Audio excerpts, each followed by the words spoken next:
Welcome back, Profound Podcast. We're just gonna start this back up at episode 1 because I don't remember what I was on last year.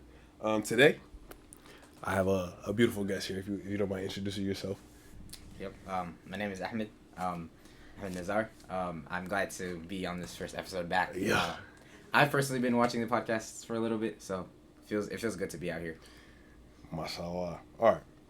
So we're, in general, he was lovely enough to give me a general topic, which is beautiful. We'll be talking about some stuff regarding friendships, relationships, and you'll see the rest. I'm not going to get into too much of the nitty gritty, but the first question, is how do you make genuine friends? That's a really good question. I think to kind of to answer that question, you need to realize what is it that makes a friend genuine? Before even a friend genuine. What makes a friend? Even before that, before that, you have to think about what is it that, who are you? Or as in what are you looking for in a friendship? Because sometimes, a lot of times, I recall from my personal experience, I've been in situations where I've seen people that I think are cool, and I want to be friends with them because I think they would be good friends. But then you start trying to be friends with them, and then you realize, okay, maybe you trick yourself into actually thinking these are good friends, but really they're either just getting something out of you or their relationship isn't what you think it is to be a friendship. So once you realize what makes a bad friend, that's what I was looking for. What makes a bad friend, a non-genuine friend, you need to kind of recognize that before you know, okay, this is a genuine friend. This is someone that I would want to be around. Once you kind of have that, then you kind of can go into what is a genuine friend. And once you have the answer to what is a genuine friend, how do you make that genuine friendship? Damn. Are you following? I'm following. Okay. So once we figure out that a genuine friend is somebody that would look out for you in any type of situation. So somebody that you can rely on, even when you mess up, because even when you mess up, they would recognize that you're my friend and you're still a human and you still make mistakes, and making those mistakes and them seeing those mistakes and acknowledging that it's okay to make those mistakes and you'll grow from them and forgiving you for those mistakes is what makes that friend one of the traits that makes a good friend. Another trait would be kind of helping you through things that you care about, some stuff that matters to you. So if I have a personal goal, my friend would push me. A genuine friend would push me towards achieving that goal. If I want to go to the gym 5 days a week and my friend sees me slacking, he's going to be like, yo, bro, what are you doing? Stand up. You said you were going to go in the gym. Exactly. That is, and I have been going to the gym, actually. I just want to point that out. So, yeah, kind of, you have to, once you kind of realize, okay, this is what a good friend is. There's someone that would look out for me, somebody that cares about, the stuff I want to achieve, and somebody that, is going to be there for me when I need them. And I will do the same for them. And once you realize that, now you have to go about, to finally answering your question, how to make those genuine friendships. You have to realize that your friends that are genuine are going to be in the spaces that someone like you would want to be in. So you would only go to if you wanted to make friends that have specific interests, right, you would go to those spaces where those interests are being practiced. Sure. So if I was a bookworm, I love reading books. You go into the library.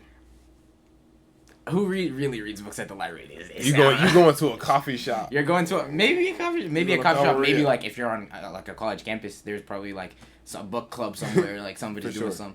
You'll find people with those interests. So start with finding out what your interests are, and then you kind of go to those spaces where those interests are practiced. Then you start doing I don't want to say elimination process of that sounds crazy. In there. That is kind of crazy.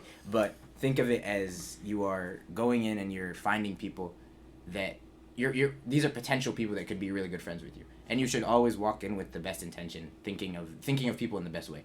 So don't walk in with all these people are probably really bad and I don't want to be friends with them and they're gonna be toxic. And if you look for that, that's where you're gonna find. Yeah, absolutely. So kind of going in with the intention that, or the expectation that I'm gonna find good people is gonna help you spot out those good people. So instead of a process of elimination, it's a process of selection, if that makes sense. You're this is someone that is probably there's a good chance that this is somebody that I could be good friends with. So then you start hanging out with them more and more, through that same interest. You realize, oh, you might have more in common. and then they probably have friends that are similar to them. So like by getting to know them, you start knowing their friends, and before you know it, you're hanging out with those friends without that friend. I met a lot of people like that. I'm not gonna lie. That's what I'm saying. Like I'm pretty sure I met you through like mutual friends. You did. Like I didn't meet you somewhere and I was like, oh, what's up? What's your name? Like I just was hanging out with people that I knew that you happened to know and hung out with, and then that's how we got to know each other. So I feel like that kind of making friends by association is also a good way to expose yourself to people, but then you still have to be careful of who you actually let into your life, because you could end up in a bad situation if you aren't super careful about that. Yeah, that's how I met most of my friends. I'm not gonna lie. I met Kwasi on like the first day at MSP, and he ended up introducing me to pretty much everybody. Yep. Yeah. I just kept coming to the union, but Union said, "Oh man, Union's a beautiful place." Yeah. But like to me, I think that a genuine friend, my standards are a little bit lower in terms of like how I would classify a genuine friend. I think that at the end of the day, for me, it's just like I can trust them to be themselves, at like no matter the situation. Like if I'm in a situation with them and like someone new random comes up, I expect them to pretty much be themselves. Or like I get like if you're more shy with that person, but I'm talking about in terms of like you're not jeopardizing your own character in terms of you know, just to mix in with a certain crowd or something like that. Yeah. And like how you said, like they're looking out for you, they're doing stuff for you. Like sometimes going outside themselves to do stuff. Like maybe your friend's not too much of a social person, right? But if I'm throwing a social event and they show up, I'm like, oh yeah, that's a true friend right there. Yep. I'm not talking about like a party or nothing. Like if I threw like an event, I get your point. But yeah, stuff like that. Yeah. How to find genuine friends? I don't know if I personally never did like a selection process. Yeah, it's very like internal and like it's not necessarily like intentional. Yeah. It's not intentional. Okay. But this is me looking back at my experience. That's what I did, not feeling that I did that. Like I don't walk around being like, oh, this is a bad person. This is a good person. Let me like no. It's all like subconscious. The subconscious mind is taking care of that whole thing. Yeah, that's a beautiful thing. I agree. Like I just kind of walk into a space and then it just kind of unfolds. Like sometimes I don't even think about it, but then like I wake up and I have like more friends than I had the day before. Yeah, and then you look back and like, wait, a month ago this was never the case. So when did this actually happen? And sometimes a month ago I was friends with people I'm not friends with now. Yep. Yeah, it's very like slippery, like up and down kind of thing. But also, I like the point you mentioned about like the how you want to show your character and you want them to show their character like unfiltered essentially. I think that's a really important point because if you remember the point I brought up first is like you see people and you think these are cool people and I want to be with them and like hang out with these people or whatever. But in doing that, you would probably lose yourself and not act the way you are, and you would lose out on a lot of friendships that might have been really genuine if you had just been yourself. Because people won't see who you are for who you are. They would see who you're trying to show yourself to be, and that's a hard thing too. Yeah, like because the thing is that anybody can act to be anyone, but you're the best at acting yourself. So like there's no point in trying to act a certain way to blend in with a certain group. Just be yourself, and the people that are meant to be in your life are going to come in your life. Yeah, I feel like when you're like playing that facade, it gets old. That's why people like, especially in college, like I experienced this last year. Sometimes people experience it in relationships where like they're with these people, like we had a huge group freshman year, everybody was cool, buddy. But that's just like the fake facade everybody puts on in college. You know, they get here and then they're like, oh, I want to be friends with everybody. Yeah. I'm breaking out my shell. Some introverts try to act extroverted. And that's cool and all, but everybody wants people to like them at the end of the day, like at the surface level. Yeah.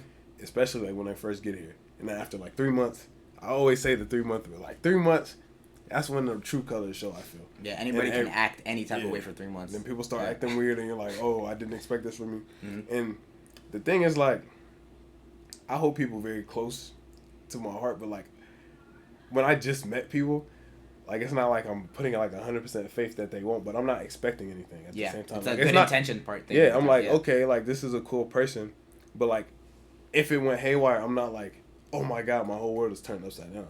Because I feel like last year I had a couple experiences and like I fell off with this individual and they were like, what, you know, like, you know me for this long. I can't believe you don't trust me in this situation. And I was like, bro, I've known you, for like 4 months. Like 4 months. Like really, like time is short, but like I wouldn't necessarily say that like quality friendships are necessarily dictated by time. That's just about like the amount of trust you build for a person in a span of time. Yeah. For me.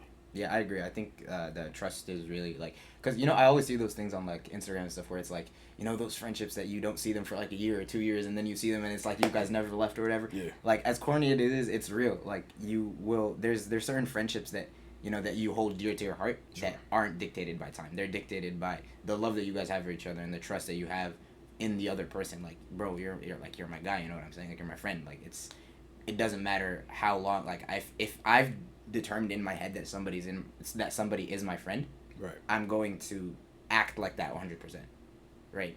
Until something happens, and then when you talked about like a fallout or something like that would happen, then you're like, well, at least I know that I put everything that I could into it. Absolutely. I didn't do anything. Like, maybe I did do something wrong. If I did, I apologize, but I know that I put my utmost energy into whatever like friendship or relationship it is. Yeah, I agree. I feel like you should always put that. I'm just petty, like, and stubborn to the point where like I'm not gonna give people a reason to be mad at me if I'm mad at them. Like, I don't know if that really makes sense to you. Mm-hmm. No, that doesn't but like, make sense. if they do something, I'm not gonna lash out. I'm Yep. not gonna Yep. do something else petty. I'm not gonna do anything else because I want to be able to feel that that anger or whatever Yeah. on my own. If I feel like if I do something like that's out of my character, or like I don't put myself forward, then I'm giving them a reason, and a valid one at that, to express themselves in a way that's not befitting. Yeah, I always think about that in the sense of, I have this thing in my life, like, it's kind of a principle, like, I don't feel good when I know that there is somebody out there that I, at one point at least, had a very good relationship with, and they have genuinely negative, hateful emotions towards me. Yeah, that's Like, crazy. that would be crazy. Like, it's not that I can't live with myself or whatever, but like, it's something that bothers me. I don't want people to feel that I've wronged them, or like that I lashed out on them or something. So like, when that happens to me, when I'm subject to that, I tend to just be very calm about it. Or like, yeah, sure, this person was my friend, whatever, but I'm not going to like sit down and be like, oh, they're such a bad person and they did this to me, and I feel like like that isn't worth it. I don't think anything is worth like kind of giving somebody else that feeling, because you know how I explained like that makes me bothered. What if that other person is feeling the same thing? True. Right. So like, I don't want to cause anybody else any type of pain. So for me, I would kind of keep that I wouldn't lash out on anybody. I wouldn't like, unless obviously they're being insanely disrespectful. Then we're gonna have a problem. But generally, I would say I don't get upset easily. So it's easier for me to kind of keep calm in situations where other people are like would snap pretty quickly. I agree. You do seem like a very calm individual. Most times. I try.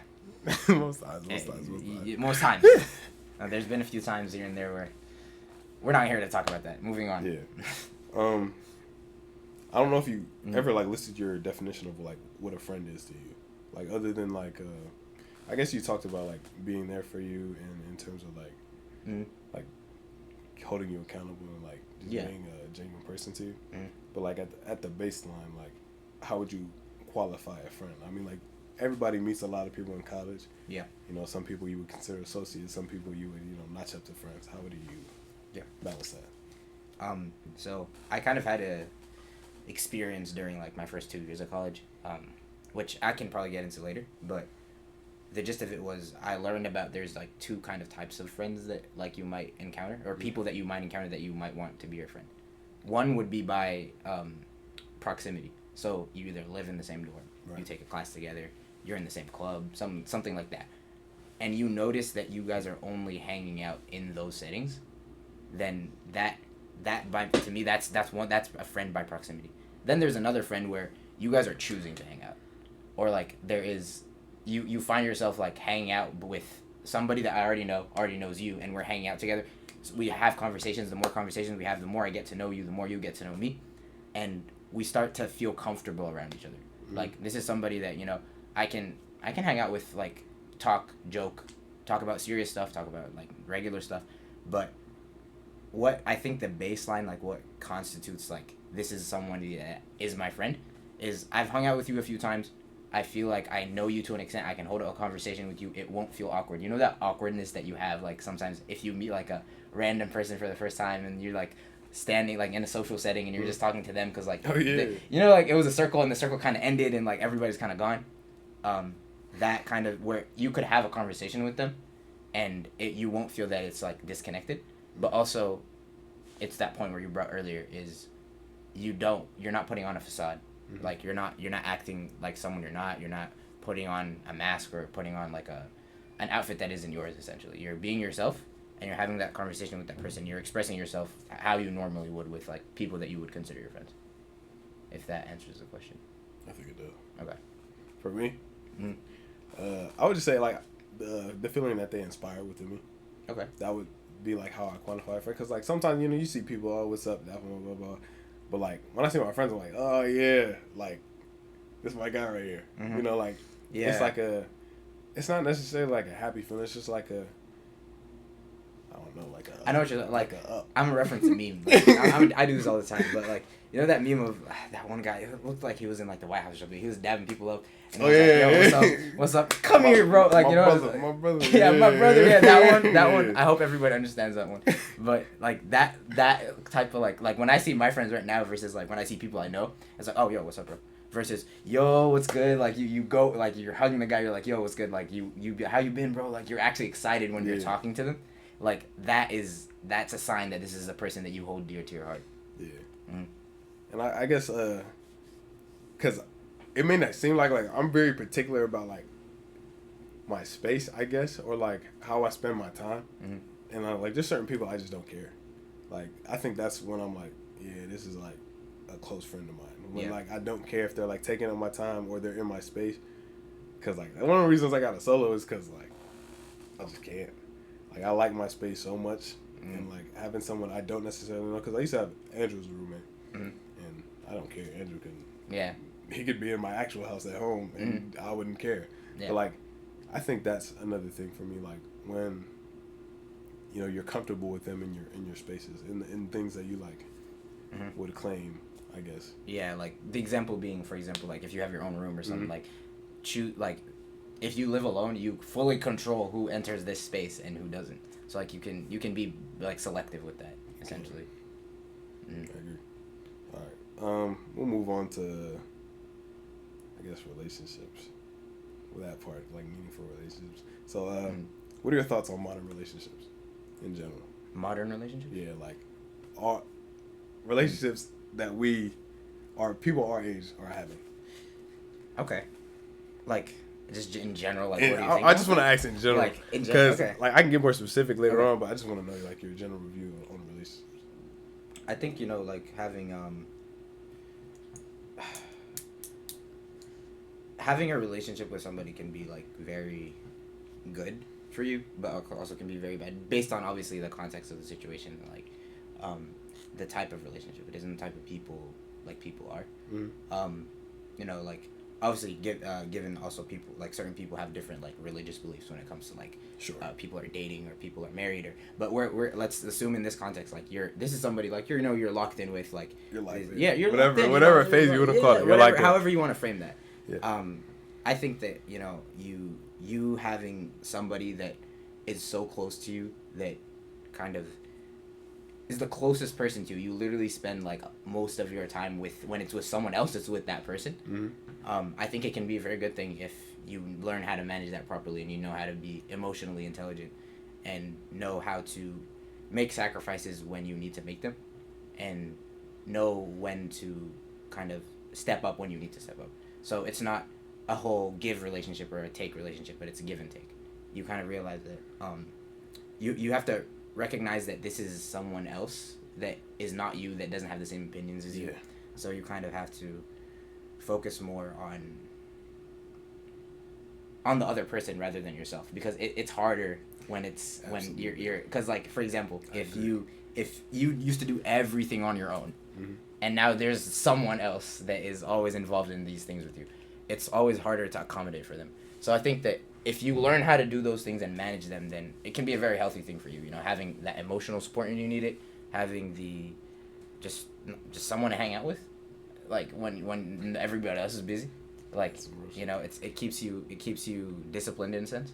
It could like I feel like if I was in a relationship with somebody, I would want to take care of myself better. I would want to like look better, feel better about myself all the time. Like 6 times instead of 5 times.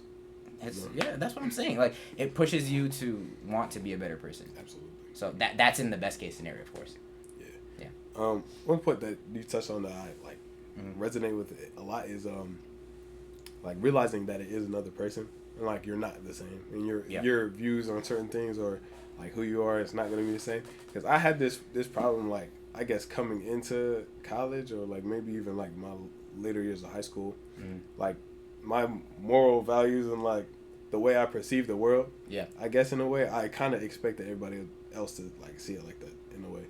Like you thought everybody was like morally a copy of you. Yeah. So I was like, oh yeah, like when I think stuff was like blatantly wrong, some people are like, no, like that's just commonplace. And I think, you know, you realize a lot and you learn a lot that some people just aren't, you know, the same as you in terms of like how they're morally raised or how they view the world. I think the view of the world is really the main thing for me, because I know some people who are like have more pessimistic outlooks, and in general, like I used to think that like people were just like pessimistic, but like I still like don't really understand it to a degree because I'm not necessarily a pessimistic individual. So like there would be times where friends of mine might be like, oh, like I'm gonna fail this test, like I just know it's gonna be bad, I always fail.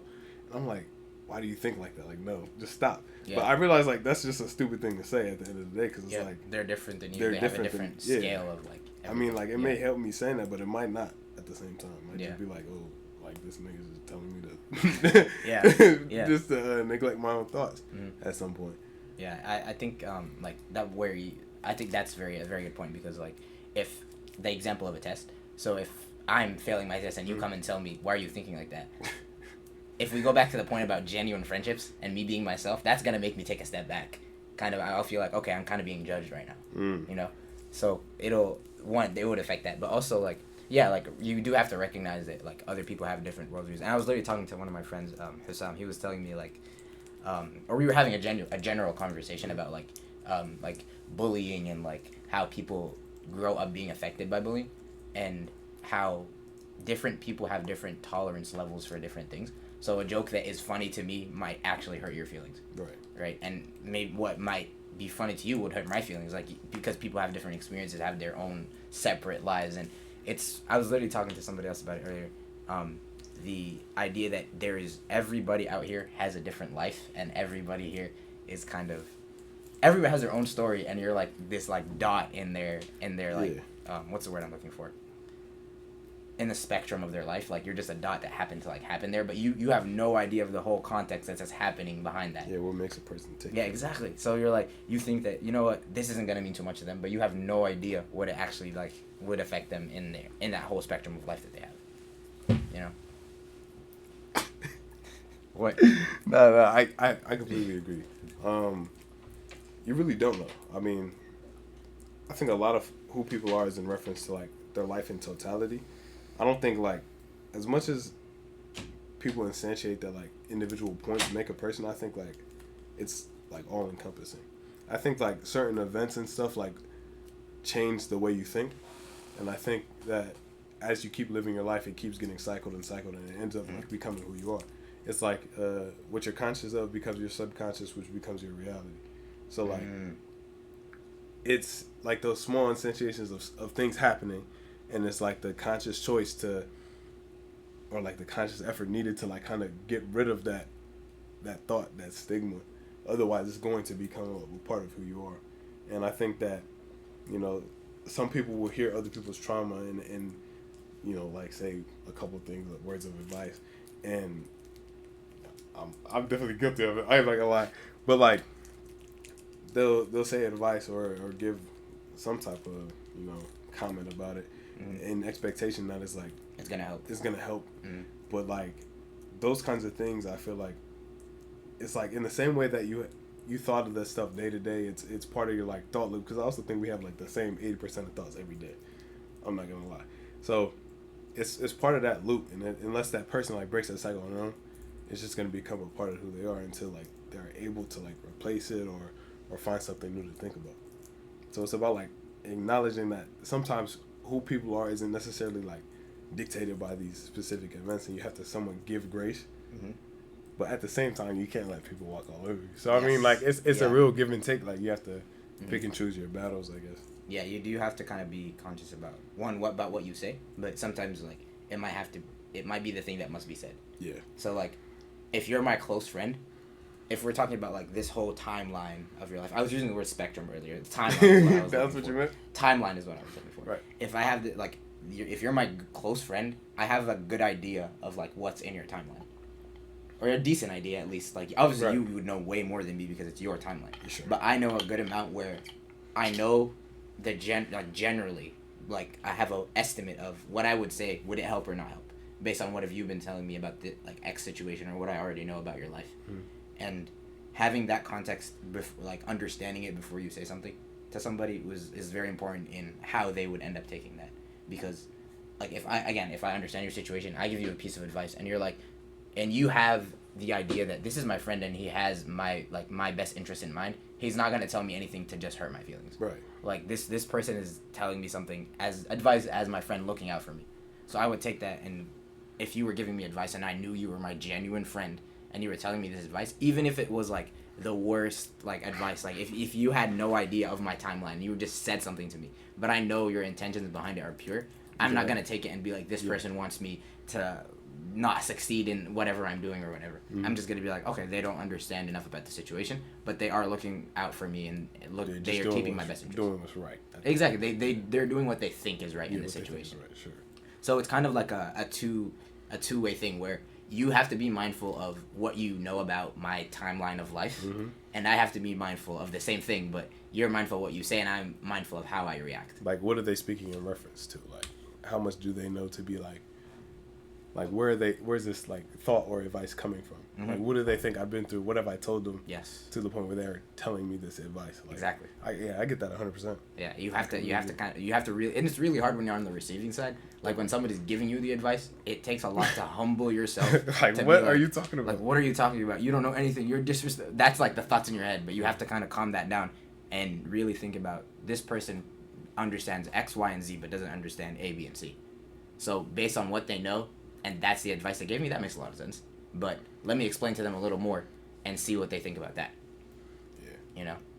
I feel like that takes so much, like, I feel like a lot of stuff in regards to that, like, takes a lot of conscious effort, which is why I feel like a lot of, like, relationships nowadays don't really, like, or might not work out to the best of their ability. Because I feel like it takes a lot out of, it definitely takes a lot out, like, in my opinion. Yeah. It takes a lot out of me to, like, consciously go against, like, sometimes how I feel about a situation or how I feel like I want to react in regards to, like, how people feel. Because I know, like, I think that my natural, like, state of reactions are pretty, like, cool. Like, I don't think anybody would be offended by the way I react to certain things. But, like, there are times where, like, stuff does irk me. It gets, like, on my nerves, and I choose not to act upon it because overall it's not beneficial to, like, most situations. And, like, I always think about it in, like, a third person perspective. Like, if I was to lash out right now, like, how would that look? Like, how would I look at myself in this situation? Or how would I look at someone else if they reacted exactly how I was going to? Because, like, just say, for example, I was playing basketball, like, 30 minutes ago. Well, not 30 minutes ago. Like, an hour ago. That's where you were? Okay. I was at the Arfac, yeah. Okay. I was playing basketball for a little bit. But, like, dude, we were playing with these dudes, and they were literally, like, cursing, fouling on purpose. And then when you would call the foul, they'd be like, "Oh, you weak as blank. Da, da, da, da. Why are you calling fouls? Like, say it louder. Say your foul. Call your stuff if you gonna call it. Da, da." Mind you, the dude was on my team, and every time I would check up, I'd be like, "Bro, are you crazy? Like, what are you talking about?" I was like, "You fouled him blatantly." Like, it's just certain stuff like that. And then when we lost, he was like, "Bro, I'm so mad. You gonna hit, like, the bleachers?" Just like, I'm just like, bro, if I was lashing out like this, I would be like, I would be so disappointed in myself. Like, imagine, that's what I'm saying. Like, whenever you're about to react to something, think about if you were looking at yourself right now, would you be proud of what you're seeing? That's what I'm saying. Like, is this within who I am? Is this who I am? Yeah, I actually remember my dad gave me a really good piece of advice. Because when I was a kid, I was pretty hot-headed. Like, when I was in like middle school, oh man, when somebody fouled, I played soccer, like, very competitively in middle school, and people would foul me and I'd go off because like I wasn't the biggest dude, so like I would easily get fouled and like I could get injured or whatever, so I would get really mad. And I would like lash out on these people, and because I was so hot-headed, I would always like get kicked out the game, and I'd be like, okay, like why are you kicking me out? And I'd just be outside like super mad. The same situation you were explaining. And my dad told me that, what do you think you're doing? I said that I'm not going to sit down and let these people bully me, is what I said. And he was like, so do you think it's making you less of a man? And I was like, I think I shouldn't let people throw me around, is what I was. It was the general like conversation. And then he was just like, what really makes you a man isn't how you fight or how you do this or how you do that. It's, can you control your emotions in the time that something bad happens to you? Can you keep yourself calm when that pressure hits? Because that is the defining moment in your life, where it's a defining moment in your life where you choose to take a step back and take a breath and understand the situation versus just act purely on your instinct and just start getting mad. And since that day, I feel like I've been a lot more calm and like like just calm in general. And I try to think more about my actions before I do them. I think about the consequences. I think about how I look when I do those. I think the people that care about me, would they be proud of what I'm doing? Would my father, who gave me this piece of advice, be proud of what I'm doing? So I think it's something that I kind of carry.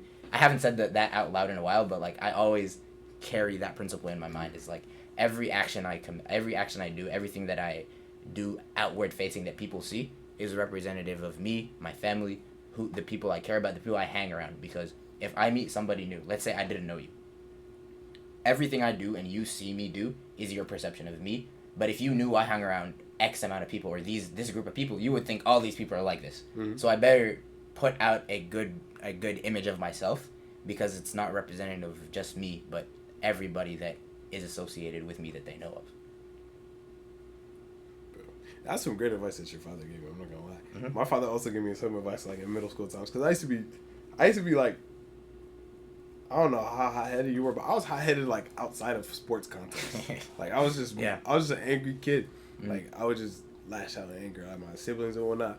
And I remember it was just one time it just got super bad, and then after that he was like, bro, like essentially we had a long conversation, and then like at the end of it he just told me to start meditating. He was like, bro, like essentially like get in control of your emotions. Yeah. Because a lot of it was like stemming from low self-esteem. So I had to like get on top of that and like become self-aware enough to like attack that issue.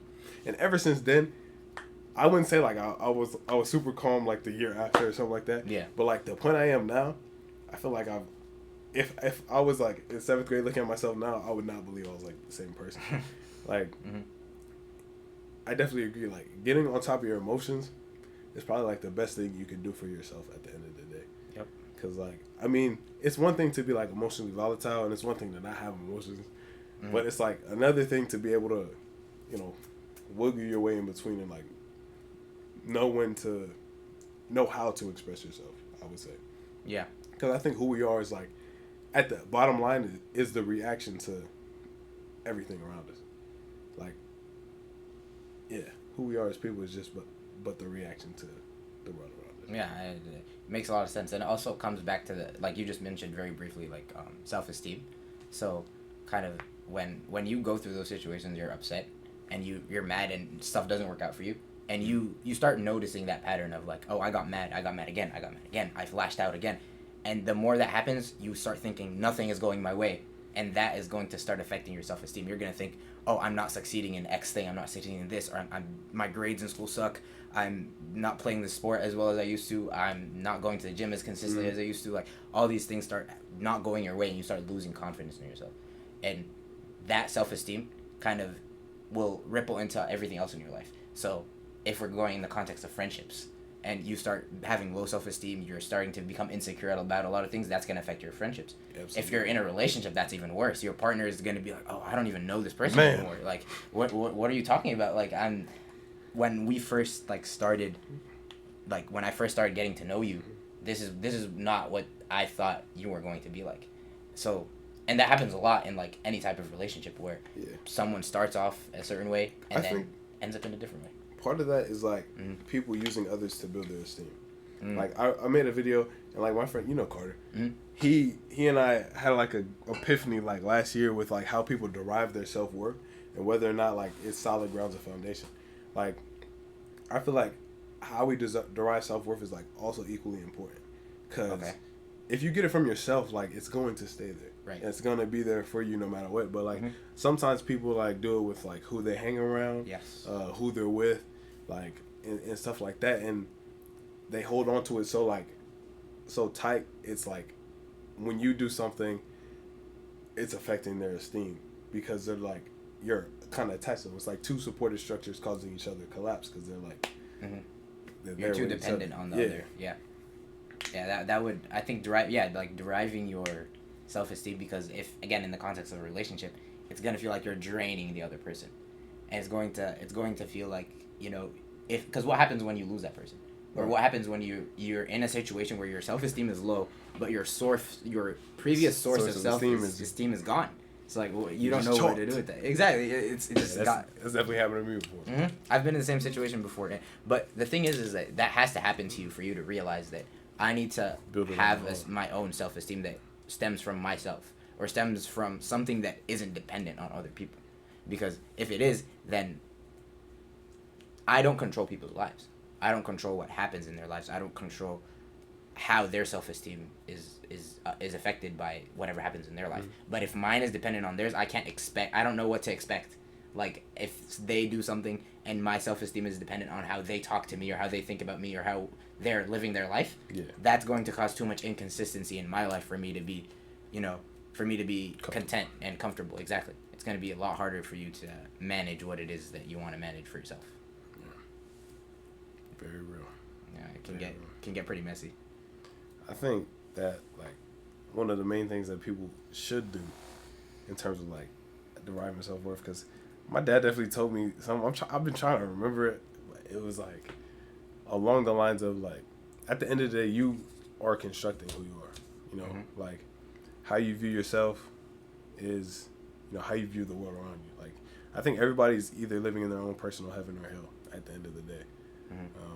And like, I don't mean just in terms of like, I don't mean like grand circumstances. Like, obviously there's stuff that goes on that's overtly negative, and like no matter how you want to change your perspective or something, like it's going to be negative.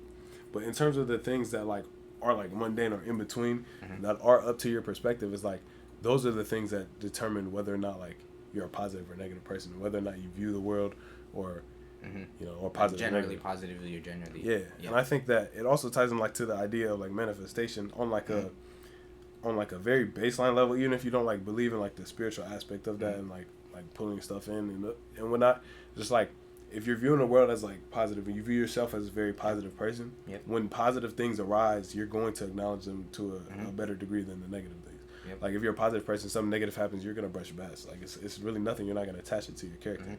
But a positive something happens, you're like, oh yeah, this is like for me. This is what happens to me. But if you're negative, you're like, oh yeah, this is negative and it's for me because I'm like not good. It's like you'll find what you're looking for. Absolutely. If you're looking at the world in a way that's, this is just everything that happens is negative. Every time something negative happens, it's going to reconfirm your bias to. This is a bad place. Confirmation bias. As much as I hate the word, it's true. Like confirmation bias. Like it's going to just reaffirm that idea in your head that like everything is negative and everything is bad that happens, and this is just making it worse. But if you flip that and you're looking at stuff at a more positive level, then every time something bad happens, you do recognize that it happened, but there's way more good that you're seeing because that's what you're looking for. Right. And you like the first thing that comes to my mind, it's very unrelated, is like like those the stock market things where like the stocks are going up and down, but generally they're like, if you look at the S&P 500, like it's generally going up, but like there's always dips in there, but it's still going up. So for you, it's like when you're flipping your perspective, it's kind of like flipping that whole chart. So if I'm seeing everything positively, it's gonna keep going up. Sometimes something will happen, it'll go down, but it'll keep going up again eventually, because that's my, like, when something bad happens in my life. Yeah, exactly. Like when something bad happens in my life, it might hurt in the moment, but I'll be like, well, I know it's gonna be better eventually, because previously in my previous experience, that's what's been happening. So it's gonna happen again. I just gotta be patient this one time. I always say in my videos, like, or sometimes I'll be like, if you're watching this, like, you made it to this point, like, no matter how hard things have gotten, you're still like here right now. Correct. There's always like time for change. Me personally, like, whenever I encounter like super negative situations, I don't know, like, something in me just clicks, and I'm just like, well, like, I don't know. I just don't acknowledge it to the degree that it should. Like, I almost don't feel it in a way. But like, I know exactly what you're talking about. It's going to get better. Like, it almost has to in a way. Yeah. In my head. Yeah, I literally think about that all the time. Like, something bad will happen to me, and I'll be like, oh my God, it's the end of the world. But then I'll remember that I felt this way like 2 months ago. And I'm fine. Like, I was fine 2 months after. So, like, it's just that is a moment of realization that that's just a hiccup in your life. And it's something that happens, and it'll move on, and you'll be fine after that. And your self-esteem kind of, like, once you kind of, that chart keeps going up, you'll realize that my self-esteem is good because I'm viewing everything as good, and everything that happens to me is good. And when something bad happens to me, it's actually usually a setback that was necessary for me to actually learn something and come out from. Yeah. I feel like, yeah, that's another thing, man. Like, experiences are really there to teach you. I feel like we can learn a lot more because, like I said, it's who we are is like the reaction to something. And if something forces you to react in a way that's like not your typical, you're learning a lot about yourself. Yeah. And that's why I feel like people can never truly 100% know themselves because there's always like situations and events that can occur that, you know, show you sides of yourself that you've never seen before.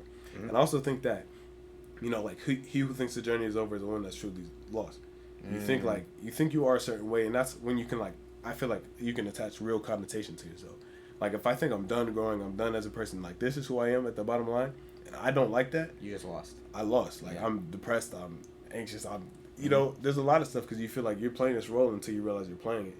And then you're like, well, now I can't escape it. Yeah.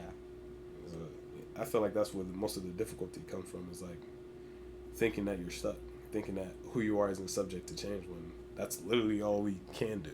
Yeah, wow. It was something that kind of so last summer I had an internship, and like during my internship, I was struggling with this, like, my self-esteem at work because I was deriving my self-worth from how I was performing at work and how my manager said I was doing. Right. And that was causing me a lot of pain. It was causing me a lot of, like, doubt within my own abilities. And I thought that at one point, it's so hard for me to change. I don't think I can learn how to do this. I don't think I can figure out how to be the best software engineer. Like, you know what I'm saying? Like, I was going through, like, all this, like, mental battle of, I can't learn. But I also had to tell myself, like, well, 2 years ago, I didn't know anything about what I'm even, like, supposed to do to interview for this role. Yeah. The fact that I interviewed for it and I got it shows that I have the qualifications and that I deserve to be there. So kind of recognizing, like, I can do things and I have the ability to change and I have the ability to learn is the most important thing, because if you don't stay patient and you don't believe in the fact that you can achieve this thing and you can change and you can learn, then you will be stuck. Like, the idea in your head that, like, you will continue to be stuck is going to be there if you keep thinking it is that way. Yeah. Because, like you said, you find what you look for. Yeah. And I think that, well, one thing I always, like, reflect on, I saw this quote, I don't know who it's from, I wish I did, because, like, I quote it all the time, but, like, to know it's humanly possible means that you too can do it. Like, if someone else could do it, like, I don't see any reasons why I wouldn't be able to. Like, but of course that's with moderation. Like, I don't look at LeBron and say I could be LeBron, because like, you need that height for there's certain stuff at play. Yeah. But like, in terms of things like matters of intelligence, like, I feel like if I came into college wanting to be a doctor, that's what I would do. Like, I feel like I could definitely get to that path. You know, but you know, with me it's kind of ambiguous, but that's not the point. But like, regardless, I think that no matter what I put my mind to, at the end of the day, I'm gonna get to that point. I definitely might need to put more discipline towards it, like, especially nowadays. But like, it's like a faith in the self, faith in myself to, like, get myself there no matter what, because I've gotten myself to this point. And what it doesn't really feel like a lot of effort was taken, but I don't ever feel like a super hard amount of effort was taken. I don't know why. Yeah. Like, when I got the scholarship call, I was like, oh, of course I'm, like, super happy, but like, I'm like, dang, did I really do all that to deserve this? Like, yeah. I just feel like I was living my life. And I feel like part of that is like, I don't know, because I didn't acknowledge like a lot of the downs. So like, I didn't acknowledge a lot of the ups as well. Mm-hmm. I don't know if that's necessarily a bad thing or not, but like, you know, light is in reference to dark. So sometimes you do have to like be in that negative state in order to feel a super positive thing. Yeah, I agree. I think like regardless of your general perception, so like if you, whether you look at the world generally positive or generally negative, like we were talking about, you tend to, especially like in that specific situation you were talking about, where you got that call about, oh, you got this scholarship or whatever, but and you're super happy about it, but you were like, did I really do all that it is to deserve it? But if you think about like all the stuff that you've achieved over like several years of your life, those compound very quickly, but in the moment you don't realize them. See, for example, if you live with your, like, for example, I live with my sister, right? Me and my sister we've lived together since like we were born. I've never noticed her get taller, ever, because we're just living together, right? But then it's crazy. Very crazy. But then my cousin, who I only see like once every few years, when I see her, I'm like, yo, who is this? When did you get this tall? So like having the same way you never notice yourself getting tall. Yes, right. Bro. You will never know that. But somebody who hasn't seen you will never know. All of that. Exactly. Your hair got like, well, people tell me your hair got so much. I noticed. Yeah. Like people were telling me, oh, you're like, literally when I walked in this room, you were like, oh, your hair got much longer. It did. See, I never noticed that until like people start telling me, and I look at pictures of like me like months ago. I was like, yo, this was me. Like I was going through it. You know what I'm saying? Like it was very different. So like having like, it's hard to recognize those small changes that you're making every single day. Like I was it was a while back, I was reading a book, you might have heard it's called Atomic Habits, correct? Yeah. So like the main idea of the book is that you do small things that hence the name Atomic. You do very small things every day that over time will compound to have a massive effect. So kind of especially when you're growing up, you don't see those little things that you're doing, those atomic habits that you're building, the atomic actions that you're committing that are causing you to become so much better. Because you don't notice them, you start telling yourself, I don't deserve to do this. Yeah. I don't think I'm good enough to do that. What is this room? It's full with all these like smart people. I don't know if I belong here. Like, and causes all this like imposter syndrome stuff to happen. But like, in the end, like, you do deserve to be in that place, and you have changed, and you have proved to yourself that you have the ability to learn, the ability to change. So there's no reason that you won't be able to do it again. Yeah. 100% agree.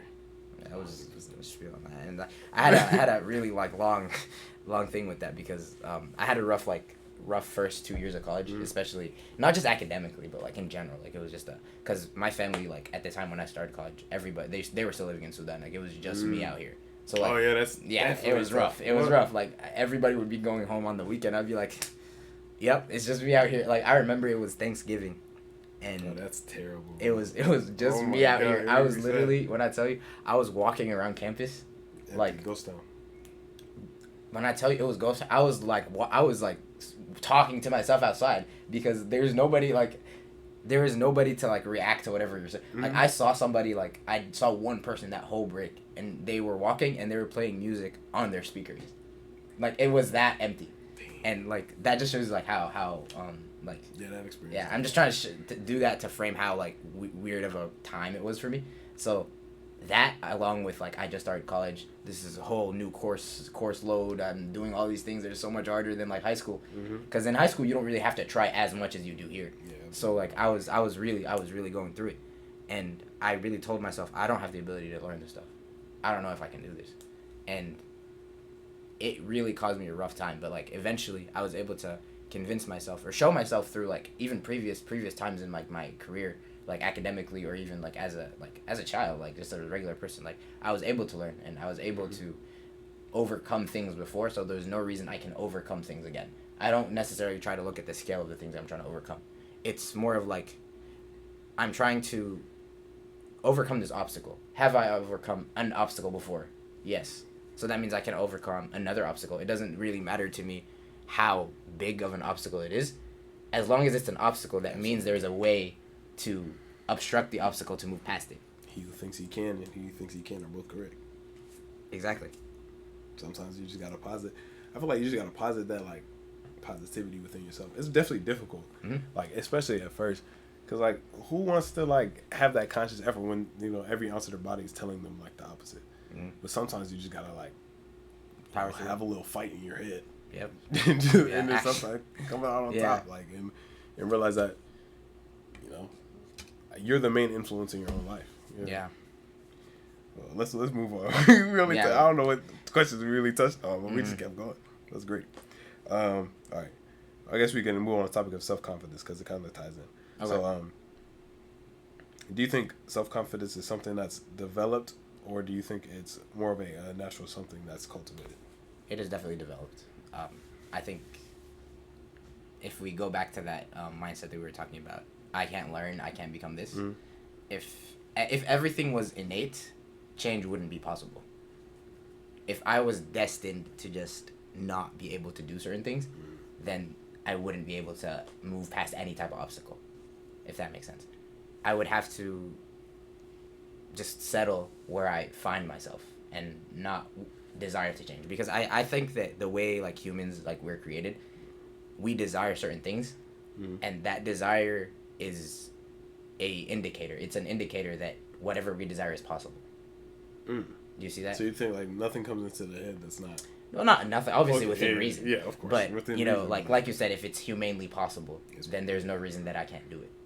And so, the self-confidence thing comes in the same area where if you think you're someone that lacks certain levels of confidence to achieve certain things, then you might be wondering like, oh, am I born this way? Like, is there no way I can become more confident? Is there no way that I can be more like confident in myself and my abilities and being myself around other people? And I think that a big part of that is like realizing that you have the ability to change, like we were talking about earlier. And your experiences and your life experiences that you go through are essentially what will teach you that it is possible to build up that self-confidence. So I 100%, like, to give you that final answer, 100% think that self-confidence is built up. It is not innate. I think I'm a good example of that. When I first came, like, to college, especially, like, my first 2 years, I was living in my dorm. I was hanging out with the people in my dorm. But if we go back to the point about friends with by proximity, I was hanging out with them because we lived in the same dorm. Yeah. It wasn't necessarily that we had the same interests, like, that we cared about the same things, that we filled up all those requirements we talked about being a friend. So it was more of just, like, we were just there, so we were hanging out. Yeah. And, I kind of lost my train of thought. Wow. The idea of, like, being confident in yourself based on how you interact and how you perceive yourself. Like, how confident are you in not putting on a facade? Yeah. Like, I don't have to walk into this room and act like I'm somebody I'm not, right? I can go in and be myself. And it's 100% possible to actually achieve that. You don't have to be born with it. So if that's you, don't put yourself in that box of, I can't change. I completely agree. Like, I definitely have a lot of strange mannerisms. And I've been, like, especially, like, this year, I've been, like, it's very easy now, but like before it was like conscious effort. Like, I'm not gonna suppress myself in order to like kind of be perceived as okay. Cause like here's an example. Cause I got called weird the other day. This is your chance to let it out. Someone just said hi to me. I was like, oh, good day. Like, good day. I say good day all the time though. Like, that's my I don't know. It's just like one of the things I say. I don't think anything's wrong with it at all. It's nothing's wrong. It's just unusual. Good day. It's definitely unusual. It's definitely unusual. Like, I don't know. It's just so funny to me. Yeah. But just little stuff like that. And like, when I got called weird for, I was like, it was like a funny weird. Like, oh, you're weird. Like, yeah. I was weird. I was like, yeah. I don't really care. I kind of like take pride in that almost, like, because I know at the end of the day, like, I'm putting myself forward, and I know like I'm putting my genuine self forward, and people are always like, why do you interact with people like you just met, like that? Like, of course I'm not 100% there. Of course I'm not expressing myself like super extrovertedly, but in terms of like who I am, I think I do express that when I first meet people, and sometimes people are like, why do you do that? I'm like, well, like, if I want them to be my friend and they're meant to be my friend, like, they have to know what they're dealing with. Yep. Like, at the baseline. There's no point in putting on a fake. Absolutely not. Yeah.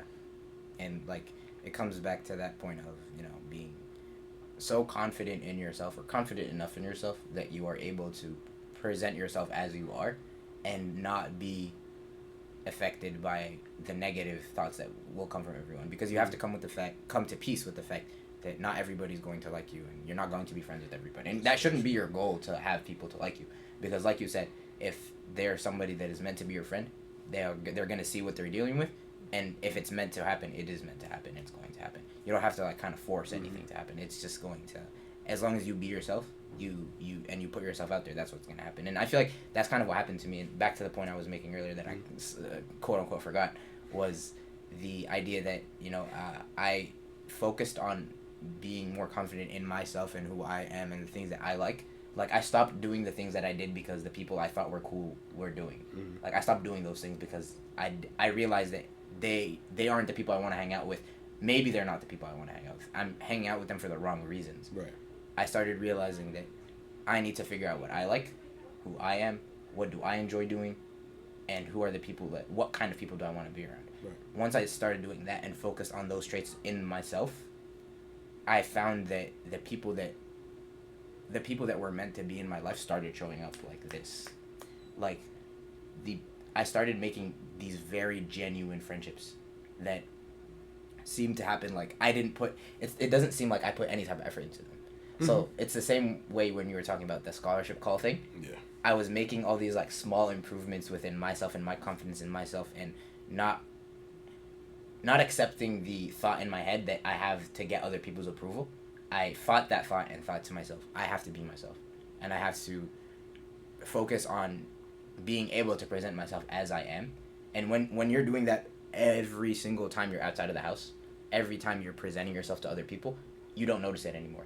And when you're not noticing it, you're surprised by the goal of it. So you don't recognize the effort that you're doing. So yeah, that's actually comes facts. and you're like, yo, like this thing just happened. Like, I just made all these really cool friends that I believe are very genuine friendships. And like a lot since that time, I think all the friendships that I made so far, I feel like I've had a good experience with. I feel like if any problem occurs, like, I feel like because they're the type of people that I've brought into my life after certain changes I've made into my life, I can manage those. And even if friendships do end, it wouldn't be on like very negative terms, you know what Absolutely. I'm saying? You can outgrow people without being negative. Yeah, like it's if it's not meant to be, it's not meant to be, and people just come to peace with that fact, you know. That's real. Yeah. Real nigga shit. All right, hold on. I don't know how much longer we got. I don't want it to the file to get too large, so hold on. All right, let's you want to talk about discipline or comfort with the self? Let's do discipline, because we kind of comfort with self is kind of I feel like we kind of touched on that. Okay. So, what does discipline mean to you? Discipline is. Or what does it look like? Okay. That's a better question. That's a better question. To me, discipline looks like the drive to do stuff based on not the outcome, but the reason I'm doing it. I don't want to use the gym example because it's. I mean, you can use it. I feel like that's really relatable. Okay, I guess since it's relatable, we'll use that. The gym example, like, if you focus on like the goal, I'm going to the gym because I want to look a certain way. Yeah. Or I don't want to look a certain way. I want to go to the gym to achieve these things. That's good. You should set your goals. You should set goals. You should do all that. But at the same time, when you don't see those goals instantaneously, you're going to lose motivation. Exactly. You're going to lose motivation, and that all spirals into self-esteem. Self-esteem affects relationships. Relationships affect you, and it can go really bad, right? But you have to kind of focus more on the reason. Like, and there's a difference between reason and goal. So goal is that end thing that you want to achieve. Like how you want to look or something. Exactly, how you want to look. Like, once I weigh this much and this much of me is muscle, then that's, like, I'm going to be satisfied. But when that happens, you're probably not even going to be satisfied. Probably not. So that shows you that, you know, that goal isn't the thing you should be striving for. It's more of, what does this instill in you, right? So if I wake up in the morning and I tell myself, okay, it's time to go to the gym. I literally went to the gym this morning and I was, like, fighting to get out of bed. Bro, I was fighting. I was fighting. But the thing that kind of helped me get out of bed was I was thinking to myself, or I literally had a whole like 30, probably like an hour. I was just thinking to myself, what is it that makes me go to why am I going to the gym? Why am I dedicating myself to do this thing, to become better at it? And it's not because I want to look a certain way, and well, maybe it is, but like that isn't the reason. That's the goal. The reason I was doing it is because I wanted to focus on committing to myself and like making the promises to myself that I keep fulfilling, because every time you fulfill a promise that you make to yourself, you increase your self-esteem and you increase your self-confidence within yourself. I'm not talking about the confidence that when you go out you show to other people. It's me trusting myself that I can achieve certain things. So I've been in situations before where I was like, okay, I don't know if I can do this. But the more you fulfill promises to yourself, the more stuff you can take on. Essentially, you can tell yourself like, oh, I trust myself so much because I fulfilled all those promises that I gave myself, that now I have the ability to go and achieve greater things. And that, I think, when I think about that, and I think about objectively when I'm going to the gym or when I'm performing X habit, I am ultimately helping myself. This is definitely 100% good for me. So let me ignore the emotion that I have right now and let me go do that thing. Yeah. Because if you run on motivation, it's not going to work. It's not. If you do it for other people aren't always there. You have to really solidify that you're doing this thing for yourself. And what it means. And what it means to you. Because again, if it's looking a certain way, once you look that certain way, is it over?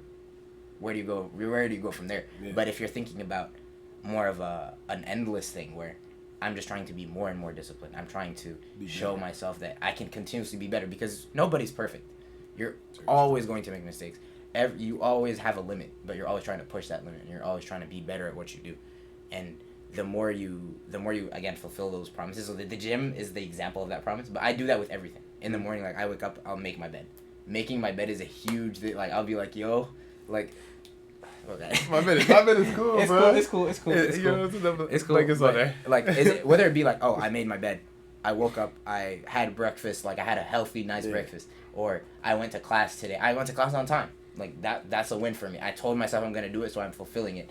And every time I fulfill those things, I'm rebuilding my self-esteem and making it better, and increasing my confidence. Yeah. See, for me, my thing is, well, what I do, I guess I won't say how it looks, because I definitely have pretty much the same answer for you.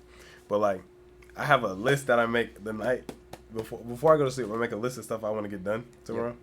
Cross out the stuff I already did. All right.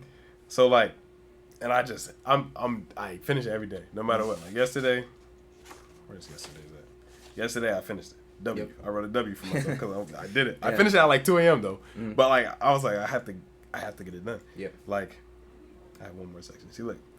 You just like inch away at stuff like this every day. I'll show the screen. I did this all the time last year, and I just started doing it again because I was like, I'm not really on top of my stuff. Like I was waking up at like 12 p.m. and I was like, man, like half the days are going. So I started waking up at 9. And also gets like dark at like 5 now. Man. So I started waking up at 9. You know, just start doing work, try to get myself to eat, meditate. Yeah. And then like I do stuff that I want, or my have fun stuff. Like I'll write out like a philosophy or a video, or I'll type something. And then I'll start doing homework. Yeah. And right now it's just like studying, since I don't really have class right now because it's like final season-ish. Yeah. So it's just like about that. And like I love what you said about like motivation's not forever. Like I don't think motivation's forever at all. Like back when I used to go to the gym at like 5 a.m., I was going to the gym during Ramadan, bro. Oh man. Like this guy was going through it. I liked it though. Like it was like. Oh, I liked it because the sleep was crazy. The sleep was great, but I don't know. But essentially, like I would get up at like 5:50, like part of my routine. I would go work out, and then like I wouldn't. Oh, the workout was in the beginning of the. Oh wow. Okay. Yeah, and so, I just wouldn't eat after. Like it would just be like it's grimy. Like I just worked out. I can't eat. I can't drink. Oh man. It was. I liked it though. I don't know. Like it felt like I was like. Really like almost like pushing myself, like I was really fulfilling something. Yeah. Because I know it was difficult, but I was like, I'm still gonna do it anyway. Because like maybe I shouldn't have been working out while like fasting like that, but regardless, I'm still okay. Yep. But like, there's a certain level of pride you get from that, and like definitely like self-assurance and self-confidence. So yeah. That's a great way to wrap things up. Do you have any closing remarks? I'll put one last thing in there because I was watching a YouTube video yesterday, and it was about how success is never going to be possible if you just follow your desires. So if you just follow what you feel like doing in the moment, you're never going to achieve that true discipline, and you're never going to actually become that better person. But once you start telling yourself, like, I need to level up, I need to ignore what I feel in this moment that my body is telling me, oh, you're tired, or I'm not saying like you shouldn't sleep or anything, right. But like, in those moments where you feel like I can't do this thing, I should keep going. Mm-hmm. Don't stop, because if you just follow what you feel like in the moment, you're never going to become better. You're never going to achieve whatever you're achieving. It's just, the continuous journey of self-improvement is continuous, and it'll never end. So you have to come to peace with the fact that, like, you have to level up if you're trying to become successful in whatever aspect or whatever avenue of life it may be. You have to bring that something to you by being something that it can be attracted to. Yep, exactly. 100%. Thank you very much, sir. Thank you, sir. It's been beautiful. That might be the thumbnail. You might have made the thumbnail just now.